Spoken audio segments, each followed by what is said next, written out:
Hi guys, it's LSP. It's currently the 28th of January 2019. The time is 13:40 p.m. GMT time, so we are in the New York session. It's a little bit later than I wanted to get the video out, but it's fine. A couple of things to note. Obviously, this is all for education. You know, don't be taking live trades based on the information that I'm giving you. That's not the intention of these videos at all. And secondly, we have the rate announcement this week for the United States dollar and also NFP on Friday. So I'm expecting some volatility. So just be careful, you know. And it's a good study. It's a good study. Last week was favorable, as you saw. You know, I took a couple of trades, one on euro, one on cable. You're more than welcome to go back on the videos and take a look at those. Everything's logged. Everything's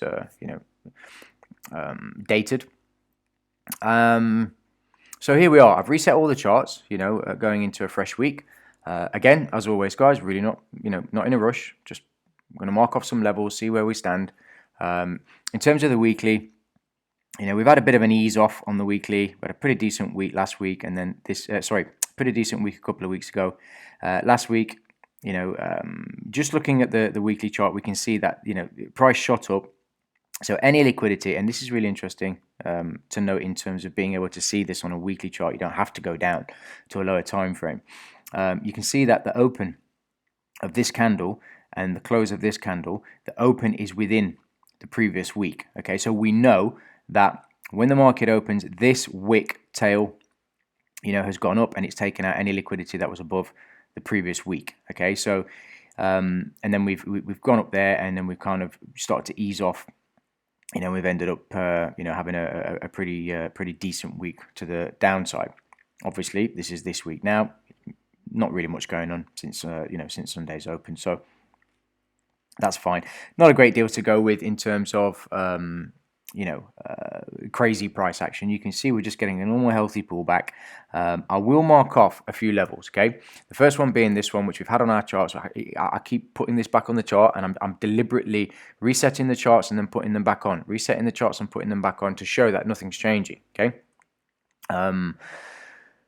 Excuse me. So this is a level that's been respected, the 94, and I'm going to round everything off, okay? The 94.55 level, okay? It was respected here, and it's been respected here. We had a bit of a lift off there, and then, you know, a bit of a move lower. Now, it's at this point, I can't say whether we're going to be going up or down. You know, I don't really know, but what I do know is if we drop down to the daily time frame, we see the level down here, okay?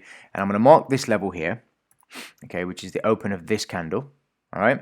I'm also going to mark, I'm also going to mark what is now a line in the sand, the 95 big figure. Okay, so if we get through the 95 big figure convincingly and start to eat its way into the bottom half of this candle here, then I'm expecting the 94.50 and the liquidity below here, you know, to be swept.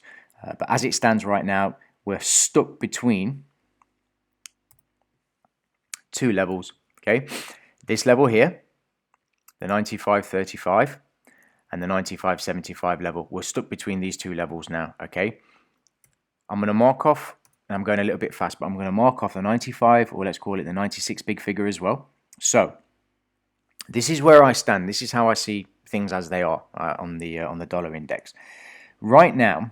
And what I'll do before I explain is I'll do it like this, okay?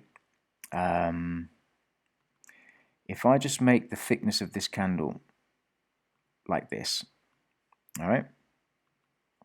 And the thickness, sorry, not candle, the thickness of this line, we'll put them on 3. Okay. So these are the line in the sand for me. There's one here and there's one here, okay? I really don't want to be taking trades in between the 95.75 level and the 95.35 level. These two thin lines right here, okay? I don't want to be taking any trades in between this, in between these levels. And what I'm going to do is to really emphasize this, okay? I'm going to mark off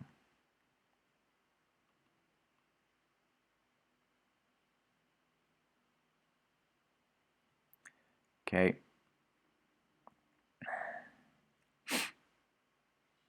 I'm going to mark this level off here, right? Okay, and as long as we stay within this range, right? There's not really a great deal that I can do in terms of taking a trade based on the flow of the dollar index. Okay, it just means that I'm going to be looking more to the euro and cable independently and seeing if there's any liquidity pools that need to be raided and maybe take a quick scalp. But I'm expecting some choppy price action this week, you know, until we get the rate announcement and NFP. And then it's at that point, I would imagine or hope that one of these two levels is taken out, the 95, the thick lines. One of these two levels is taken out. Okay, and then we can continue going in the direction of whichever one is taken out first. As it stands right now, that's what I see. And there's not really much else to go into. We just have to play the waiting game, okay? Euro-wise, you know, you can see we've been going sideways for a while. I mean, we're popping outside of this range, coming back in, popping outside, coming back in.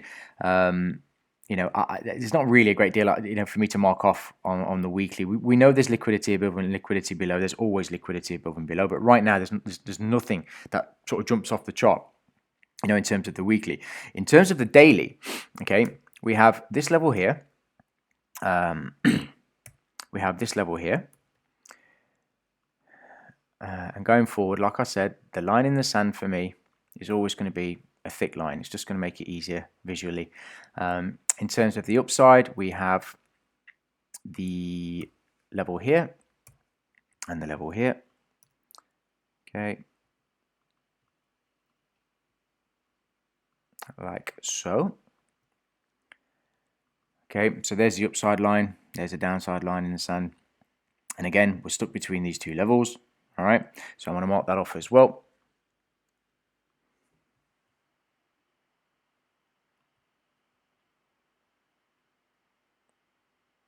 Now, the interesting thing to note is that there's more of a range, okay, than there is on the dollar index. If we go back to the dollar index for a second, you can see that we're in, you know, the two fractals that we're stuck between. This is kind of a tight range, okay? So there's not a lot in it, to be honest, between 95.35 and 95.75. There's not a great deal in it. It's like 40 pips, okay? If we look at the euro, we can see the difference in terms of range, all right, which means it's a lot easier, okay, almost 60 pips. It's a lot easier for us to take a quick scalp up or down, depending on what price is saying on the lower time frames. But as it stands right now, the same applies. Until we get through the upper level convincingly or the lower level convincingly, you know, I'm being very cautious, and there's not really a great deal for me to be sort of paying attention to. I am going to mark off, okay, the liquidity pool below here, okay. If price, okay, and the reason why I still believe mildly, right, that the tone on euro is slightly more bearish than it is bullish is because this is a more pronounced stop run. This one right here, okay, this is a really nice sharp, you know, breakout, so to speak, okay, and a lot of traders would have been going long on that candle right there that day, putting their stops, you know, below the daily low, maybe a little bit lower below the previous day's low, and expecting, you know, a run higher, and then obviously it's retraced, come all the way back into the range. But on the downside, we only came down a little bit just to tag this low here. Okay, we had some really nice reversal, you know, and now we're kind of coming back up into this, or coming back down into this. So, you know, I still think that we're kind of going to get that easing off like this. You know, maybe we have a run up in and kind of just sort of ease off and start to sort of, you know, run lower. It's going to take time, obviously, unless the news that comes out this week is really, really aggressive and we get some insane volatility. It's going to be much easier after those announcements to look at the charts and say, wow, okay, this happened or that happened. You know, we have a much better idea which direction, you know, this pair is going to go in. But as it stands right now, like I said, I am mildly bearish on euro. I still believe that the 112.70 is going to get tagged down here, the 112.65 to 112.70, but we're literally in the middle of this whole slop. So again, not a great deal to be looking at going into the week. just a few levels, and just notice the price response at these levels, the sensitivity at these levels as price gets towards them, close to them, and we'll see what happens. They're a good study. Going over to the cable, all right.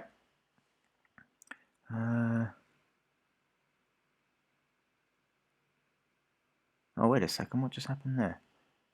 Oh, sorry guys, I've just got an email. We have the upper level here. All right, so this is a liquidity pool. The 132.98, so we'll call it the 133 big figure. It's a very nice week last week. It is possible, more possible, I believe, that we get a run up into this level. We're not that far away from it. About 140 pips. It's a decent weekly range. More than doable for cable. So that's definitely something I'm going to be paying attention to up here. We also have on the downside, this is a very interesting level here as well. We'll do the close.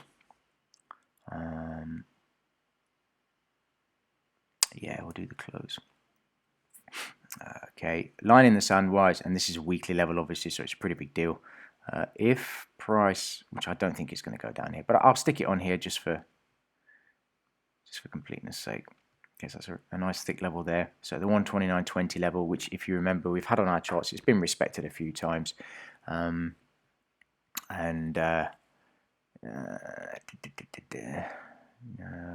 Yeah, so I'm happy with that. We'll go over to the daily, and we can see that the levels, in terms of refinement, there's not really much to refine. I think we can work off the weekly levels this week. Let me just zoom out and get a feel for where we're at. Inefficiencies, everything's rebalanced, it's all normal. There is a small area here of inefficiency, but if it gets down to the 130, then it's obviously it's a good distance away.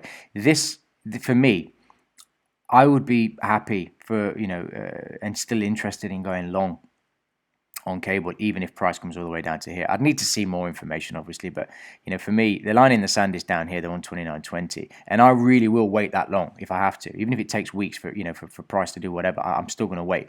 But we're closer to these high level liquidity pools, so the draw on price for me is still higher. And I said last week, and I maintain it. Cable is on its own page this week. It's doing whatever the hell it wants. It's got its own stuff going on. Lots of news over here in the UK, Brexit, Parliament votes, all this stuff that's going on. With the government. So obviously, it's no surprise that cable's doing its own thing. That's what I'm getting at. So we just go according to what we see on the charts, and that's fine. There's no rush. I say this over and over and over again. There really isn't any rush. So I'm happy to leave things as they are. In terms of what I'm going to be looking for, what I'll probably end up doing is I'm going to wait for some favorable price action on the lower time frame, 4 hour and hourly. And if I see something of interest, I'll note it, stick it in the Telegram room as well, so you guys can follow along. And in the meantime, it's literally just a waiting game. All right, guys. So I will leave it at that. I will leave it at that, and I will catch up with you guys. Probably tomorrow. Yeah, I'll have time to do a quick video tomorrow. So I'll speak to you then. All right, guys. So take care. Have a great week, and have a good trading week. Good luck. Stay safe, and I'll speak to you soon.